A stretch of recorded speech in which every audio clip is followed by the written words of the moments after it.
What's up, everybody? Welcome into the Corked Up podcast. Immediate reaction. The Bears, to nobody's surprise, lose to the Green Bay Packers 24-14.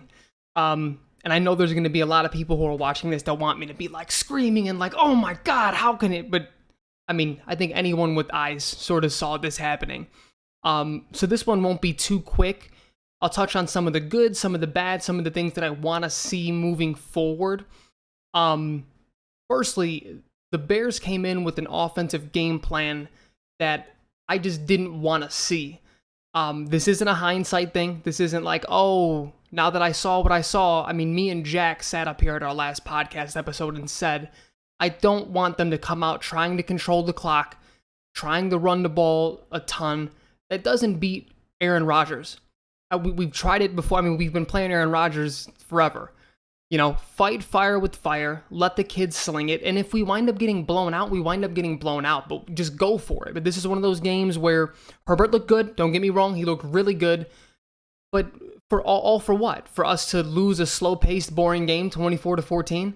And that's exactly what me and Jack didn't want to see. And speaking of Jack, congratulations to him, he just got married, that's why he can't join me today on the immediate pod, so if you all go ahead and follow him on Twitter, shoot him a quick congratulations or throw that in the comments here. But all in all, you know, the defense played solid, especially in that first half. I mean, I love what I'm seeing out of Sean Desai. It's starting to really look like a Vic Fangio defense. I think the only thing that's missing is just talent in the secondary. Like, if we still just had Kyle Fuller alone, I think would make a huge difference there. But that front seven remains to be vicious, and it looks like Khalil Mack is making me eat my words, because ever since I sort of called him out on this pod, maybe he heard it and got upset with me. He's been playing really well, so props to him. I want to touch on some of the things that I saw from Justin Fields. The first drive looked amazing. 3 for 3, 40-something yards, really, really good drive. I've seen him grow in this area, and I want to continue to see him grow in this area, but I want him to be a tad bit more decisive when he decides to run the ball. You know, coming out of college, the knock on him was he holds the ball a little bit too long, and he's still holding the ball a little bit too long sometimes.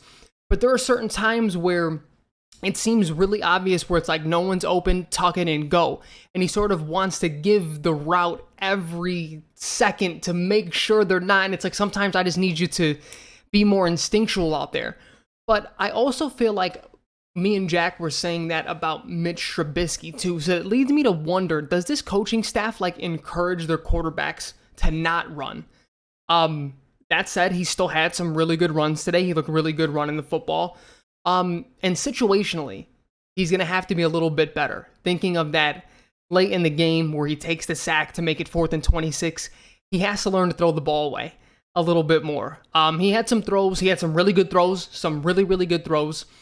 He also had some ones that he probably wish he would have had back. But again, it's like, he's a rookie, and I'm not going to get on here like I was in year 4 of Mitch and be like, he's got to do that. Like, I'm sick of seeing it. Like, these are the growing pains that I expect to see from a rookie quarterback. It is what it is. You know, these guys have never played the elite competition this consistently. So we're going to see some good, we're going to see some bad, but I think week to week, we're only seeing him get better and better. I think the one thing that is really disappointing to me is that this offensive game plan has yet to open up. The play calling and the rhythm still looks better with Bill Lazor, but it's like, all right, let's open it up. Let's be more aggressive. Let's do that. And I don't know if they feel like they can't do that because of Justin Fields, or if it's just for the lack of playmakers. And that's what I want to get into before I get out of here. Allen Robinson, man, I mean, he's just been, he made a couple catches today, one pretty good one, but it's like he's invisible. I haven't sided with this front office on too much over the last few years, but I think they got it right by not giving him Amari Cooper money, because we see what Amari Cooper's doing in Dallas, and I get it, he has Dak Prescott. Dak Prescott is amazing, he's a top 5 quarterback in the league, but Allen Robinson hasn't been anywhere near that the last couple years, and it has been very, very disappointing.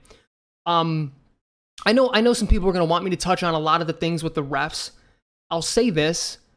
It was a poorly officiated game all the way around. There was some untimely calls that didn't go the Bears' way, but I also am looking on the other side and seeing, was it Scantling, or maybe it was maybe it was Lazard who had that touchdown pass. I don't think that was an OPI, right? I mean, these refs were just, they weren't very good on either side. But we're just at a point now where, as a Bears fan, I think I've come to realize that we need every call to kind of go our way, or just every call to not go the other team's way for us to get these wins against these elite teams, and that just didn't happen. But yeah, I'm seeing progress from Cole Kmet. He looked really, this, off the top of my head, may be the best game that he's had in a Bears uniform, which is really encouraging, because I think that's the one thing that this offense is missing to really support a young quarterback, is a tight end that just knows where to be, that's in the right spot, that's sort of that safety blanket, which I would hope Allen Robinson would have been. And again, he just hasn't been the guy. It's weird. Again, I didn't want us to play the clock management type of thing, because we just can't beat Aaron Rodgers that way. But Khalil Herbert is a legit guy. He looks really, really good. I don't know what that means for the future of David Montgomery. I think David Montgomery is still a better running back, but when you have other talent in the backfield, kind of knowing how disposable running backs are and can be, when it's time to pay Montgomery, I think they're going to have if Herbert keeps playing like this, they're going to have a really big decision to be made. And, obviously that's way down the line, so we won't get too far into that. But yeah, some of the bad from Justin Fields, again, situationally, he just has to be more aware.